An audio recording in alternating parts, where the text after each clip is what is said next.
வெள்ளை music stories இந்த video என்ன பார்க்க போகிறோம்னா சூப்பர் ஸ்டார் நடித்த கூலி படத்தோட ரிவ்யூ தான் பார்க்க போகிறோம். ஸோ இன்றைக்கி தான் பார்த்துட்டு வரேன்.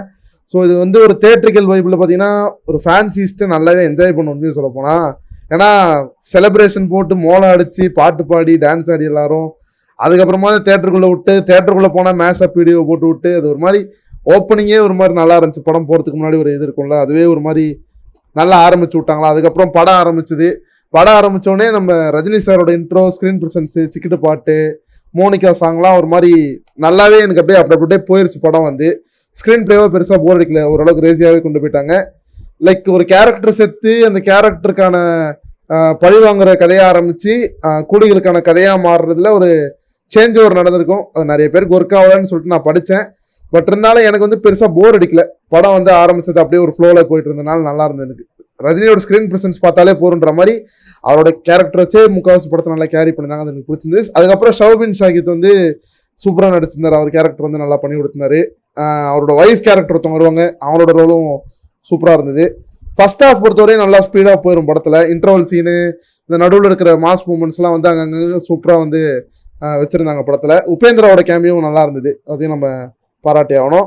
அப்புறம் செகண்ட் ஹாஃப் பார்த்தீங்கன்னா கொஞ்சம் லேக் அடிச்சு ஸ்க்ரீன் பிளே கொஞ்சம் ஃப்ளாட் ஆகிட்டு அப்புறம் கொஞ்சம் நடுவில் வந்து பூஸ்ட் ஆகிட்டு அமெரிக்கான் சீன் முடிஞ்ச பிறகு உங்களுக்கு திரும்பி படம் தூக்கிடும். அப்புறம் படமே முடிஞ்சிடும், அது வேறு விஷயம். ஒரு டீசெண்டான செகண்ட் ஹாஃப் வச்சுக்கோங்களேன்.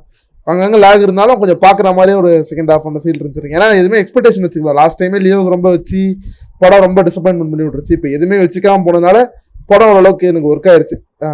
கூலி வந்து ரஜினி மூமெண்ட்ஸ் அதான் மெயினாக எதிர்பார்த்து போனால் இருந்தது. ஓகேங்களா, கரெக்டாக இருப்பீங்க. அதை ஒருத்த மேக்கிங்கு, டிஐ ஒர்க்கு அதெல்லாம் சூப்பராக இருந்தது. இந்த ஃப்ளாஷ்பேக் வந்து டிஏஜிங் வந்து அவ்வளோ பர்ஃபெக்டாக பண்ணியிருக்காங்க. ரஜினிக்கு பார்த்தா அவ்வளோ கண்ணில் ஒத்திக்கலாம் போல இருக்குது அந்த டிஏஜிங் ஒர்க்கு. அப்புறம் வாய்ஸ் வந்து ஏஐயில் போட்டிருக்காங்க, அதுவும் சூப்பராக இருந்தது. இந்த 80s வாய்ஸ் வர வைக்கணும்னு சொல்லிட்டு அது போட்டிருந்தாங்க. இந்த விண்டேஜ் லுக்கை கொண்டு வரதுக்கு ரொம்பவே மெனக்கிட்டு இருக்காங்க. அது ரொம்ப நல்லா இருந்தது. சத்யராஜுக்கும் பண்ணியிருந்தாங்க அந்த இது வந்து, அதுவும் நல்லா இருந்தது. அவரோட ஆக்டிங்கும் டீசெண்டாக இருந்தது. அதுக்கப்புறம் வேற என்ன சொல்கிறது, ஸ்ருதிஹாசனோட கேரக்டர் வந்து கொஞ்சம் நீட்டாக இருந்தது. நம்ம இவர் நாகார்ஜுன கேரக்டர் தான் மாண்புமிகு மட டஸ். அது கேரக்டர் என்னன்னா அந்த மீம் டெம்ப்ளேட்டுக்கு ஏற்ற மாதிரி ஒரு கேரக்டர் வந்து செதுக்கப்பட்டிருந்தது தான் இங்கே ரொம்ப சிரிப்பாக இருந்துச்சு எனக்கு. ஒன்றுமே பண்ணல, மனித பேங்க்ல ஆடுற மேட்ச் எல்லாம் கண்டக்ட் பண்ணி விளையாடிட்டு இருப்பாரு. அதெல்லாம் பார்க்கும்போது சிரிப்பு வந்துருச்சு எனக்கு. அவர் கேரக்டர் இன்னும் கொஞ்சம் ஸ்ட்ராங்காக பண்ணியிருக்கலாம். லோக்கி வந்து ஒரு மாதிரி வீக்காக பண்ணி விட்டான். அப்புறம் வேற என்ன சொல்றது, அனிருத் வந்து சாங்ஸ் வந்து சிக்கிட்டும் மோனிகா இது நல்லா போட்டிருந்தான். பவர் ஹவுஸ் இன்னும் நிறைய இடத்துல யூஸ் பண்ணியிருக்கலாம், அது இது பண்ணிட்டான். மாப்ஸ்டா அந்த அளவுக்கு இல்லை, ஓகேவான சாங் தான் அது. பேக்ரவுண்ட் ஸ்கோர் ஓகேவா போட்டிருந்தான், ஓரளவுக்கு டீசெண்டாக இருந்தது. ஓவராலாக பார்த்தீங்கன்னா நீங்கள் ரஜினி ஃபேனாக இருந்தால் நல்லா என்ஜாய் பண்ணலாம்.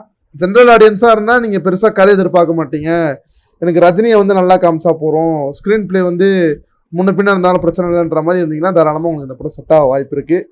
அதான் கத்தி தொண்டை கிழிஞ்சது தான் மிச்சம். இன்றைக்கி வந்து போயிட்டு பார்த்து ஒரு செலிப்ரேஷன் பண்ணி ரொம்ப நாள் ஆச்சு. லாஸ்ட்டாக ஜெயிலர் அப்போ கொண்டாடினேன்.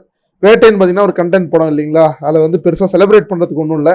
ஸோ அதனால் இது பார்த்தீங்கன்னா லாஸ்ட்டாக கொஞ்சம் செலிப்ரேட் பண்ணி பார்த்தனால எனக்கு ஓகேவாக இருந்துச்சு.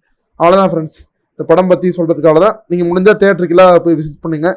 உங்களுக்கு எப்படி இருக்குன்றது உங்கள் ஒப்பீனியன் ஷேர் பண்ணுங்கள். அவ்வளோதான், இது என் ஒப்பீனியனு. உங்களுக்கு எப்படி வேணாலும் இருக்கலாம். That's all friends.